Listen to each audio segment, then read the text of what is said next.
नमस्कार दोस्तों, आप सभी का स्वागत है मेरे इस वीडियो सेशन में, जिसमें आज हम संविधान संशोधन या अमेंडमेंट ऑफ कॉन्स्टिट्यूशन का स्टडी करने वाले हैं कि संविधान संशोधन की क्या प्रक्रिया है और इसे कहाँ पे इंक्लूड किया गया है और इसे कैसे लागू किया जाता है। ये सब हम देखेंगे इसमें अमेंडमेंट ऑफ द कॉन्स्टिट्यूशन।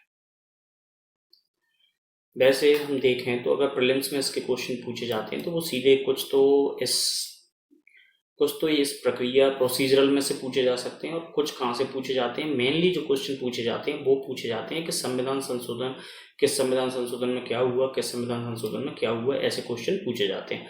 तो हम वो सारे संविधान संशोधनों की लिस्ट हम बाद में देखेंगे कि वो कौन कौन से संविधान संशोधन कब कब हुए और किस किस में क्या क्या था। तो वो महत्वपूर्ण संविधान संशोधन जो कि पहले हुए हैं उन्हें हम बाद में देखेंगे। फिलहाल हम यहाँ पे क्या देखेंगे, संविधान संशोधन की कॉन्स्टिट्यूशनल प्रोसीजर जो कि संविधान में लिखी गई है, उस प्रोसीजर को हम यहाँ पे देखने वाले हैं कि कैसे कैसे प्रोसीजर है और उसमें कौन कौन सी प्रक्रियाएं आती हैं, क्या क्या संशोधन किए जा सकते हैं, क्या नहीं किए जा सकते, ये सब हम इस वीडियो में देखने वाले हैं।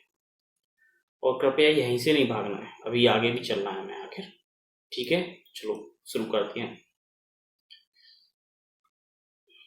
तो सबसे पहला क्वेश्चन तो यही है कि आप ये देखिए कि संविधान संशोधन की आवश्यकता आखिर क्यों पड़ी।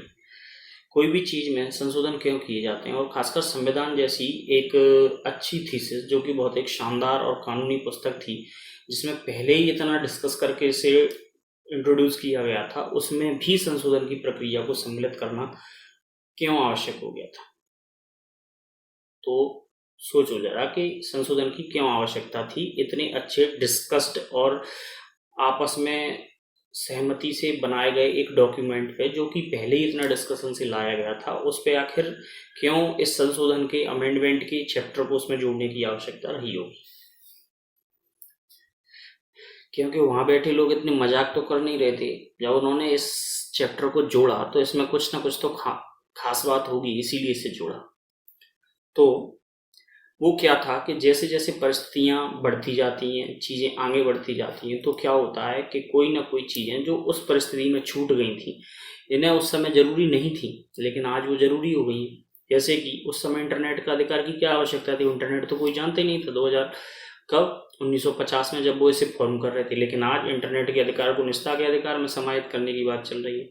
तो मतलब क्या है कि जैसे जैसे हम बढ़ेंगे, खोजें बढ़ेंगी, तकनीक बढ़ेगी, तो नई नई चीज़ों के आविष्कार होंगे। नई नई चीज़ों में क्या है, पुराने जो लॉ हैं वो कुछ तो क्या होंगे, आउट ऑफ फोकस हो जाएंगे, कुछ नए लॉज की ज़रूरत पड़ेगी। तो इसीलिए संविधान संशोधन की प्रक्रिया को संविधान के भाग के रूप में समाहित किया गया भारतीय संविधान में। ठीक है, क्योंकि उन्हें पता था कि वो कहते हैं ना कि एक ही टाइप सब में फिट नहीं होता। तो उन्हें पता था कि ये जो टाइप हम बना रहे हैं वो हमेशा एक जैसा ही चलता रहे, ऐसा नहीं हो सकता।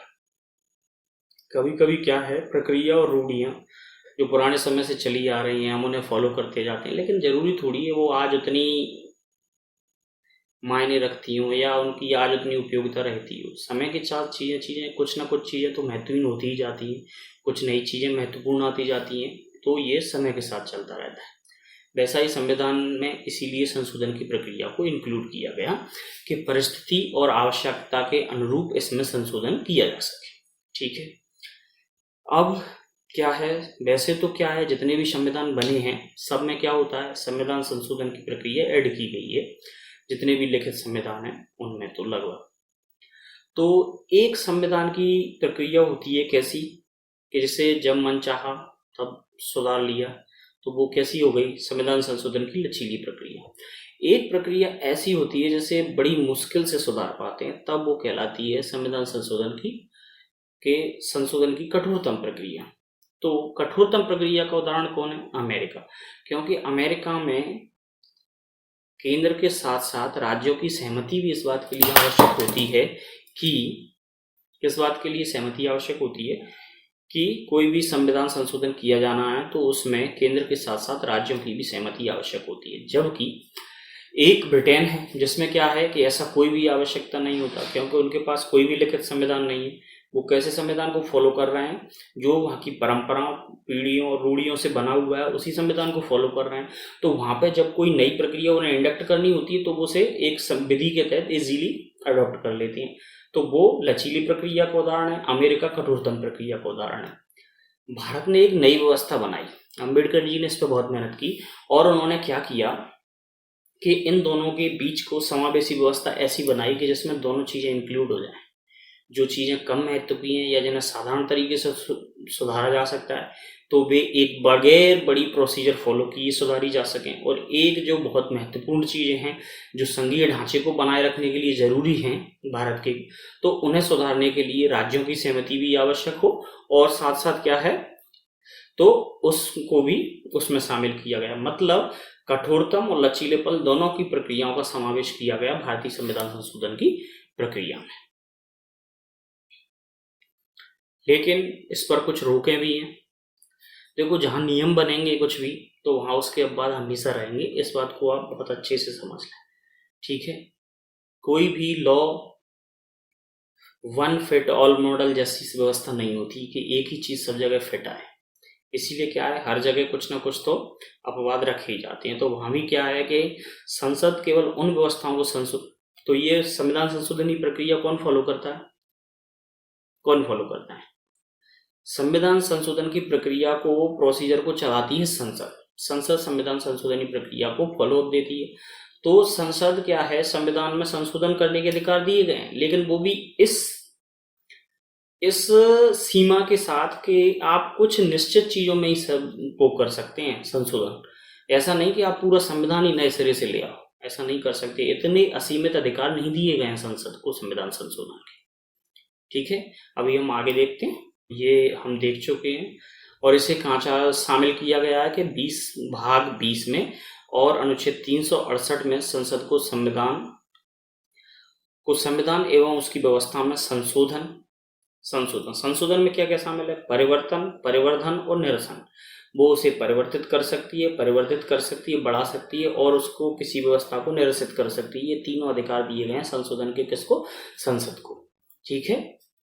लेकिन वो न संशोधित नहीं कर सकती, जो क्या है कि वो कौन सा है, केशवानंद भारती बनाम केरल राज्य 1973 के फैसले में जिन्हें मूल ढांचे के रूप में स्वीकार किया गया है, उन्हें संसद संशोधित नहीं कर सकती। नेक्स्ट, अब देख लें हम संशोधन की प्रक्रिया। तो संशोधन की प्रक्रिया के कुछ खास पहलू क्या हैं कि संशोधन की प्रक्रिया है ना, संशोधन की प्रक्रिया को किसी भी सदन में प्रारंभ किया जा सकता है। ऐसा बाउंडेशन नहीं है कि केवल लोकसभा में लाया जाएगा। इसे संसद के किसी भी सदन में, चाहे तो आप लोकसभा में लाइए या राज्यसभा में लाइए, तो इसे लाया जा सकता है किसी भी सदन में। दूसरी चीज, जरूरी नहीं है कि इसे मंत्रियों द्वारा ही लाया जाए। जो गैर मंत्री हैं तो वे प्राइवेट मेंबर बिल के रूप में भी इसे लेके आ सकते हैं। संविधान संशोधन की प्रक्रिया को क्या कर सकते हैं, जो गैर सरकारी सदस्य वो भी लेकर आ सकते हैं। और संविधान संशोधन विधेयक को पेश करने से पहले राष्ट्रपति की पूर्व अनुमति की आवश्यकता नहीं होती है, ठीक है। लेकिन संशोधन विधेयक को दोनों सदनों से विशेष बहुमत द्वारा पारित करवाया जाना आवश्यक होता है। और विशेष बहुमत से यहाँ क्या मतलब है? विशेष बहुमत से यहाँ पे मतलब है कि जो कुल संख्या है, जैसे कि लोकसभा की जो कुल संख्या है, टोटल स्ट्रेंथ है, उसका तो क्या चाहिए, आधे से अधिक। और उपस्थित सदस्य हैं, जिस दिन ये विधेयक लाया गया है उस दिन जो जितने सदस्य सदन में उपस्थित हैं उनका 2/3 बहुमत, उसे कहते हैं विशेष बहुमत के साथ। तो ऐसे विशेष बहुमत के साथ दोनों सदनों में अलग अलग पारित किया जाना चाहिए। दोनों में आपस में, दोनों सदनों में कॉन्फ्लिक्ट है तो आप इस पर संयुक्त बैठक नहीं बुला सकते। जैसा कि एक सामान्य विधि के लिए आप कर सकते हैं, सामान्य विधेयक के लिए आप संयुक्त बैठक बुला सकते हैं अवरोध होने पर, लेकिन इसमें आप संयुक्त बैठक नहीं बुला सकते हैं,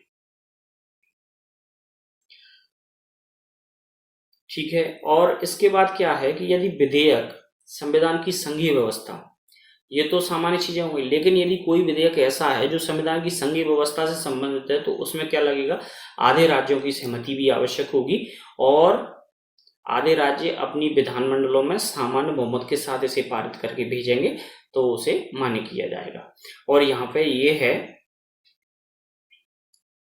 इसके बाद जैसे ही सामान्य बहुमत से उन्होंने पारित कर दिया, उसके बाद इसे कहाँ भेजा जाएगा, राष्ट्रपति के पास सहमति के लिए भेजा जाएगा। राष्ट्रपति की सहमति जैसे ही मिलती है, ये क्या हो जाएगा, ये कानून बन जाएगा, विधेयक कानून बन जाएगा। और कानून बनने के बाद इसको क्या है, संविधान संशोधन अधिनियम के रूप में संविधान में इसे क्या कर लिया जाएगा, ऐड कर लिया जाएगा। ठीक है। और यहाँ पे ये है कि जैसे कि हमने राज्य विधानमंडलों को अनुमति के लिए, सहमति के लिए इसे भेजा, तो राज्य विधानमंडलों में से यदि कुछ राज्य या राज्यों का कोई एक समूह इस पर कोई वो नहीं करता है, कोई प्रतिक्रिया नहीं देता है, तो उससे कोई फर्क नहीं पड़ता है। इसमें महत्वपूर्ण बात यह है, क्या है, इसमें महत्व सिर्फ इतना है राज्यों का कि राज्यों के आधे राज्यों की भी सहमति हमें प्राप्त हो गई है, तो प्रक्रिया औपचारिकता पूर्ण हो गई है। इसके बाद हम और राज्यों के लिए इंतजार करते हुए नहीं बैठे रहेंगे और प्रक्रिया को आगे बढ़ाएंगे। ठीक है। इस तरीके से संविधान संशोधन की प्रक्रिया में राज्यों को लिमिटेड अधिकार प्राप्त है। अब है संविधान संशोधन के प्रकार। तो जो अनुच्छेद भाग 20 के अनुच्छेद 368 में जो संविधान संशोधन का अनुच्छेद है, उसमें कितने तरीके, उसमें 2 तरीके के संविधान संशोधन दिए गए हैं। कौन कौन से, पहला वो जो संसद के दोनों सदनों के विशेष बहुमत द्वारा होता है, एक वो, और दूसरा वो जिसमें संसद के दोनों सदनों का विशेष बहुमत और साथ ही आधे राज्यों की क्या चाहिए, सामान्य बहुमत से पास सहमति चाहिए, तब उसे क्या है, पारित। इस तरीके के 2 संविधान संशोधन किसमें हैं, आर्टिकल 368 के अंतर्गत आते हैं। कौन कौन से, एक तो संसद के दोनों सदनों के विशेष बहुमत से, दूसरा संसद के दोनों सदनों के विशेष बहुमत प्लस आधे राज्यों की सहमति वाला। ठीक। इसके अलावा कुछ अन्य अनुच्छेद और उपबंध हैं जो संसद के साधारण बहुमत से भी चेंज हो सकते हैं, वो हम देखेंगे क्या क्या है। अभी धैर्य रखिए बस। क्या होता है, वो वाला भजन सुना हुआ आपने, कौन सा, ब्रज 84 वाला, इसमें कहते हैं ना कि मानसिक ब्रज यात्रा का आनंद प्राप्त होगा। आनंद के लिए आप आंख बंद कर लीजिए और हमारे साथ सुमिरन करिए, बस वैसा ही है। आप मेरे साथ जुड़े रहिए, आंखें बंद करिए, मैं सब बता दूंगा। ठीक है।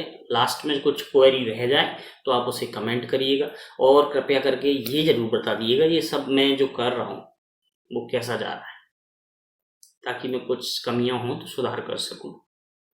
और एप्रिसिएशन के लिए सब्सक्राइब भी कर देना यार, कम से कम इतनी मेहनत के लिए इतना तो बनता है।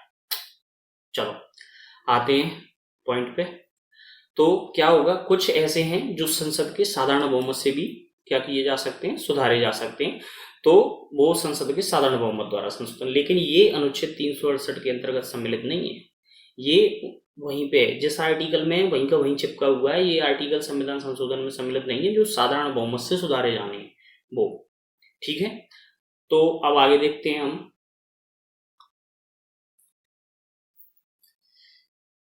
अब ये हैं संसद के साधारण बहुमत से होने वाले संविधान संशोधन। पहले तो देखो, संविधान संशोधन की हमने प्रक्रिया देख ली।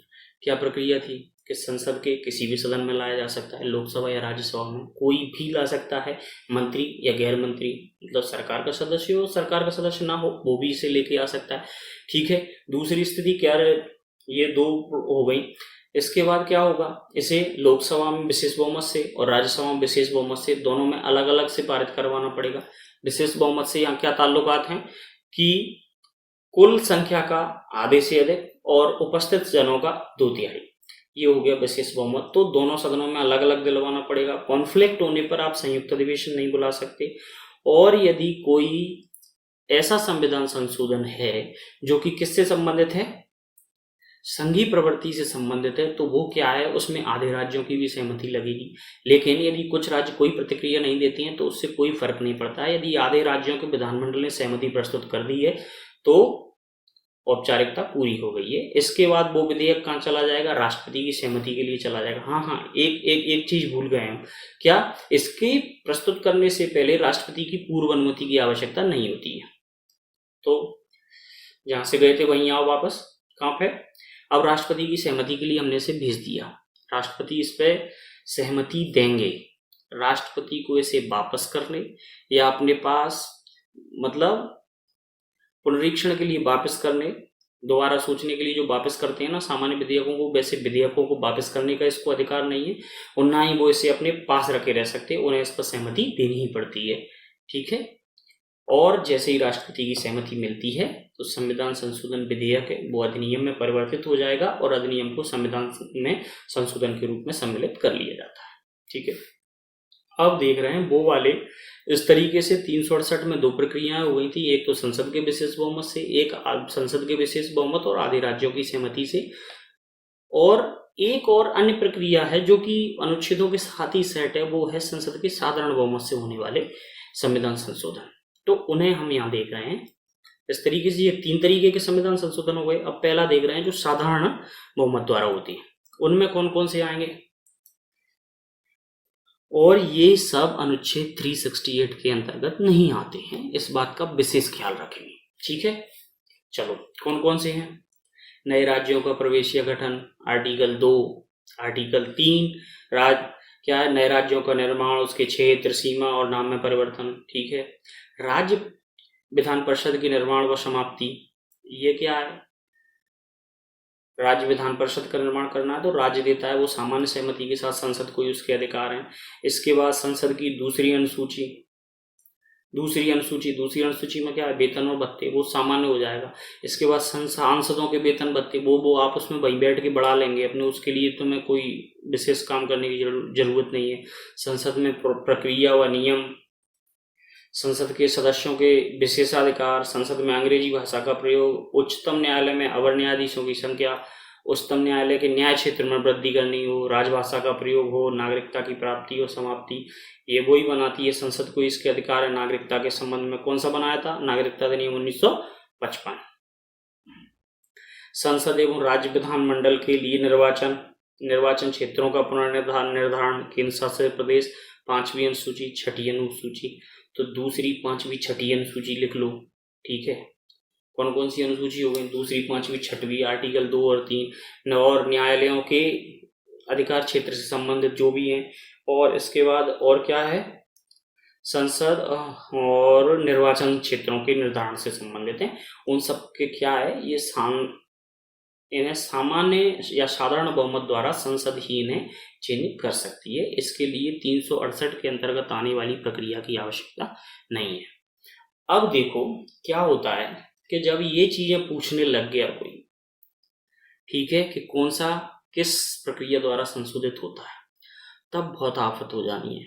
ठीक है, अपने पास है 3 प्रोसीजर, तो कम से कम हमें 2 प्रोसीजर तो ऐसी करनी पड़ेंगी कि यदि उनमें से पूछे तो हम आंख बंद करके भी और बगैर दिमाग पर जोर डाले बता दें कि ये कौन सी प्रक्रिया से संबंधित है। एक को हम छोड़ सकते हैं, कोई भी चीज।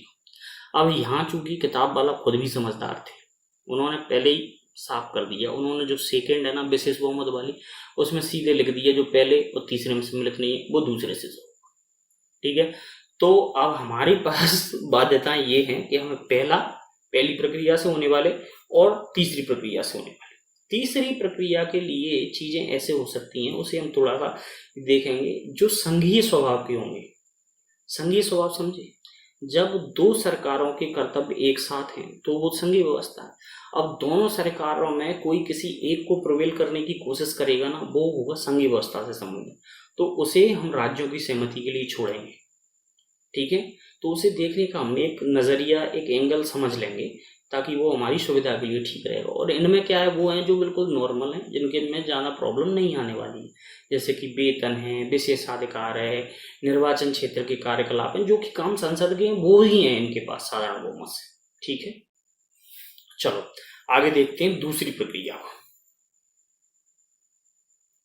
दूसरी प्रक्रिया में मूलाधिकार है, राज्य के नीति निर्देशक तत्वों में संशोधन है, और वे सभी उपबंध जो पहले तीसरे में सम्मिलित नहीं है, तो ये किससे होते हैं, संसद के विशेष बहुमत से। इसके बाद हम तीसरा देखेंगे कौन सा, जो संसद के विशेष बहुमत और आधे राज्यों की स्वीकृति द्वारा होते हैं, उन्हें देखने वाले हैं इसमें। और इसके लिए हमने पहले ही देख लिया, यदि एक या कुछ राज्य कोई कदम नहीं उठाए तो उससे कोई फर्क नहीं पड़ने वाला है। बस आधे राज्यों ने अगर हमें सहमति दे दी है तो इट्स डन, हमारा काम हो गया है, हमारी औपचारिकता पूरी हो गई है, हम इस संविधान संशोधन को राष्ट्रपति की सहमति के लिए भेज सकते हैं। ठीक है, और साथ में एक और चीज ध्यान देने योग्य यहाँ पे ये है कि राज्यों को सहमति देने के लिए कोई समय सीमा निर्धारित नहीं है। कि वो कितने समय में रिस्पॉन्स दें। अगर वो रिस्पॉन्स नहीं देती तो भी कोई फर्क नहीं पड़ने वाला है, ना तो उनकी वैधता पर ना उस विधेयक की वैधता। ठीक है, चलो अब देखते हैं कौन सा कि संसद के विशेष बहुमत और आधे राज्यों के बहुमत से कौन कौन से होंगे जो संघीय व्यवस्था से संबंधित हैं, विशेष ध्यान रखें। ठीक है, तो क्या है, राष्ट्रपति का निर्वाचन एवं उसकी प्रक्रिया। देखो राष्ट्रपति कैसा है, हमारा देश गणराज्य क्यों है, क्योंकि हमारा टॉप ऑर्डर राष्ट्रपति भी हमें क्या करते हैं, हम उसे इलेक्ट करते हैं। इलेक्ट करने के लिए उसमें क्या शामिल होते हैं, उसमें संसद में लोकसभा के सांसद भाग लेते हैं, हमारे चुने हुए प्रतिनिधि भाग लेते हैं, तो राज्यसभा के भी, क्योंकि वो राज्यों से गए हैं, वो भी भाग लेती है, विधानसभाओं के विधानमंडल के जो भी हैं वो भी भाग लेती है निर्वाचित सदस्य। तो इस तरीके से क्या है, इसमें दोनों व्यवस्थाएं संयुक्त होती हैं, केंद्रीय भी और राज्य की भी। तो ये संघीय व्यवस्था से संबंधित है, इसीलिए राष्ट्रपति तो वो राज्यों का भी है और केंद्र का भी है। तो जब भी राष्ट्रपति का निर्वाचन एवं उसकी प्रक्रिया से संशोधन संबंधी कोई भी विधेयक, संशोधन विधेयक पुनर्निर्धारित किया जाएगा तो उसके लिए क्या है, आधे राज्यों की सहमति की आवश्यकता होगी। केंद्र एवं राज्य की कार्यकारी शक्तियों का विस्तार, ये तो बिल्कुल संघीय है यार। जब तुम किसी से शक्तियां छीनोगे, खुद जाना एम्पावर करेगा मान लो संसद, तो क्या है, फिर तो पूछनी पड़ेगी ना उनसे। ठीक, उच्चतम एवं उच्च न्यायालय, केंद्र एवं राज्यों के बीच विधायी शक्तियों का विस्तार, बिल्कुल विधायी शक्तियां हो गई, कार्यकारी शक्तियां हो गई, और उच्चतम एवं उच्च न्यायालय हो गए, मतलब न्यायपालिका, कार्यपालिका, विधायिका, जो कि दोनों में संबंधित है, वो यहाँ है। वस्तु एवं सेवा कर परिषद जो अभी बनी है, वो एक संस्थान है ना, क्योंकि उसमें वित्त मंत्री बैठते हैं और सारे राज्यों के वित्त मंत्री बैठते हैं जीएसटी में। 7वीं अनुसूची संबंधित, 7वीं अनुसूची क्यों है, कार्य विभाजन करती है वो, केंद्रीय सूची, राज्य सूची और समवर्ती सूची। तो उसमें जब कोई परिवर्तन करेंगे तो वो संघीय व्यवस्था से संबंधित होगा, तो वो इस फॉर्मेट से होगा, तीसरी व्यवस्था के थ्रू। संसद में राज्यों का प्रतिनिधित्व है, जैसे राज्यसभा में प्रतिनिधित्व है किसका, राज्यों का होता है, तो उस प्रतिनिधित्व में कोई भी परिवर्तन करेंगे तो राज्यों से उसकी सहमति लेनी पड़ेगी। और संविधान संशोधन की प्रक्रिया खुद आर्टिकल 368 में ही कोई संशोधन करना है तब भी राज्यों की सहमति आवश्यक होगी, नहीं तो संसद वही व्यवस्था कर ले कि इसको संशोधित करो और इसका जो थर्ड है ना जिसमें राज्यों की स्वीकृति है उसको हटा दो, तो राज्यों की कोई जरूरत नहीं रही, अब हम ही सुधार लेंगे इसको जैसे सुधारना। तो ऐसे तो मोनोपोलिस्टिक स्टेट बन जाएगा, समझे ना, सिर्फ केंद्रीय शक्ति रह जाएगी, फिर संघीय शक्ति नहीं रहेगी। इसीलिए जो भी संघात्मक व्यवस्था से रिलेटेड होंगे वो सबकी सहमति से सुधरेंगे। ठीक है, इसके बाद है संविधान संशोधन की आलोचना। आलोचनाएं क्या क्या है, कई जगह क्या होता है, संविधान में संशोधन के लिए क्या एक विशेष बॉडी बना दी जाती है, उसका काम यही रहता है कि वो संविधान के समय समय पर उसे देखती रहे, रिवाइज कर करके कि कौन सी चीजें हैं जो मिसफिट हो गई हैं और उन्हें करेक्ट करती रहे। लेकिन हमारे यहाँ ऐसे कोई निकाय की स्थापना नहीं की गई, बल्कि जो विधायिका है जिसे एम्पावर करता है संविधान, उसे ही इस बात की शक्ति दे दी है कि वो चाहे तो उसमें संशोधन कर ले। तो संविधान संशोधन के लिए कोई भी विशेष निकाय नहीं बनाया गया। इसकी आलोचना क्यों हो रही है, इसीलिए होती है कि कार्यवाही विधायिका को शक्तियां कौन प्रोवाइड करता है, संविधान। अब उसी संविधान को संशोधित करने की शक्ति किसे दे दी, उसी विधायिका को जो उसी से बनी है। ये वैसी स्थिति हो जाती है जैसे वो एक कहानी नहीं थी शंकर जी और भस्मासुर की, उसने बहुत तपस्या की, शंकर जी ने उसे शक्ति दे दी कि जाओ भाई तुम जिसके ऊपर हाथ रखोगे वो भस्म बोलोगे वो भस्म हो जाएगा। ठीक है, तो शक्ति किसने दे दी, शंकर जी ने। किसको, भस्मासुर को। और भस्मासुर ने बोला कि यार दुनिया को तो मैं बाद में देखूंगा, पहले इसको ही निपटाओ, क्यों इसी ने शक्ति दी है, यही छीनेगा तो सबसे पहले इस पर ही ट्राई हो जाए इसका।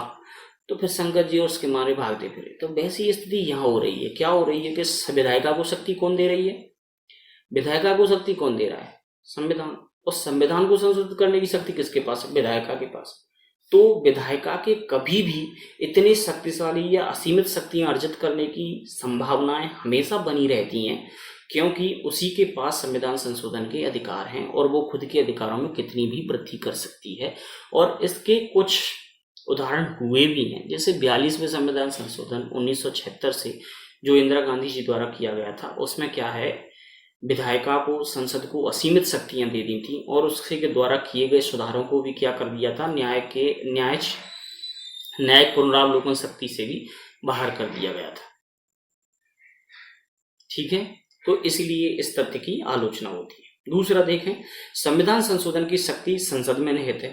राज्य विधानमंडल केवल क्या कर सकते हैं, विधान परिषद जो निर्माण होता है उसके लिए एक साधारण बहुमत से फॉर्म वो भेज सकते हैं, बस परिषद के निर्माण की या समाप्ति का प्रस्ताव भेज सकते हैं, और कोई प्रस्ताव राज्य विधानमंडल में पुनर्निर्धारित नहीं हो सकते, सिर्फ संसद में ही हो सकते हैं। ठीक है, संविधान के बड़े भाग को अकेले संसद, हमने देखा ना, या तो साधारण बहुमत से या विशेष बहुमत से कौन ही सुधार सकता है, केवल संसद सुधार सकती है, उसमें राज्यों की जरूरत ही नहीं है। ठीक है, तो फिर कैसी संघीय व्यवस्था हुई, ये तो केंद्रीय प्रवृत्ति हुई, केवल कुछ ढांचे जो संघीय ढांचे हैं उसमें चेंज के लिए राज्यों की आवश्यकता पड़ रही है। इसीलिए इसका दूसरा क्रिटिसिज्म ये हुआ कि संविधान के बड़े भाग को अकेले संसद संशोधित कर सकती है, उसमें राज्य की कोई भूमिका नहीं है। राज्यों की भूमिका क्या है, दूसरे में जो था राज्यों की भूमिका को सिर्फ क्या है कि विधान परिषद की स्थापना और निरसन के प्रस्ताव रखने की अनुमति, और कोई प्रस्ताव नहीं ला सकती। संविधान में राज्य विधानमंडलों को किसी भी संशोधन के संबंध में मंजूरी या विरोध प्रकट करने के लिए कोई समय सीमा नहीं दी गई है, ना कोई प्रावधान किया गया कि इतनी समय सीमा में उनसे कंसेंट लेनी है या नहीं लेनी। वो उसमें जिसमें आधे राज्यों से अधिक की सहमति, उसमें भी कोई समय सीमा नहीं है। यदि आधे राज्यों की सहमति आ गई तो बस शेष मजे करो, कोई जरूरत नहीं है उनकी। ठीक है, संयुक्त बैठक का प्रावधान नहीं है। जबकि आप एक सामान्य सा विधेयक लेके आते हैं, साधारण विधेयक, तो उस पर भी संयुक्त बैठक के प्रावधान देते हैं, लेकिन संविधान संशोधन जैसे महत्वपूर्ण विधेयक पर कोई भी संयुक्त बैठक का प्रावधान नहीं है। ठीक है, संशोधन की प्रक्रिया विशेष बहुमत वाले मामलों को छोड़कर कैसी है, जैसे साधारण विधेयक आता है वैसी ही है पूरी। ठीक है, अब ये सारी अपर्याप्तताओं के कारण इसके बहुत सारे चांसेस बढ़ जाते हैं कि इसे न्यायपालिका के लिए आरक्षित किए जाए हर एक संशोधन, और ऐसा होता भी है। हर संशोधन के पीछे मुकदमेबाजियां होती ही रहती हैं इंडिया में।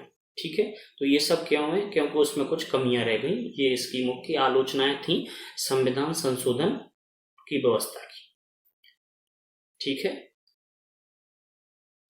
हाँ, तो लोगों के यहाँ पे मत हैं, उसे हम देख लेते हैं, वो फेवरेबल है और बहुत अच्छे हैं। क्या है, कुछ अच्छी अच्छी चीजें इकट्ठी करके रख लो। मान लो इससे रिलेटेड कोई निबंध वगैरह आया, या कहीं भी हमें लिखनी पड़ी, बोलनी पड़ी, तो कम से कम कुछ अच्छा मटेरियल हो। जब हम इतना पढ़ रहे हैं तो थोड़ी सी 1 मिनट और से हैं। चलो, तो केसी वियर थे, उन्होंने क्या कहा कि संशोधन व्यवस्था में यह विविधता बुद्धिमत्तापूर्ण लेकिन मुश्किल से ही मिलने वाली है।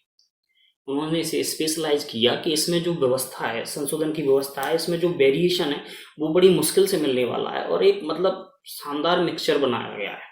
ठीक है, इसी बात को ग्रीनविल ऑस्टिन ने कैसे कहा था कि संशोधन प्रक्रिया अपने आप में सिद्ध करती है कि यह संविधान का सर्वाधिक स्वीकार्य भाग है।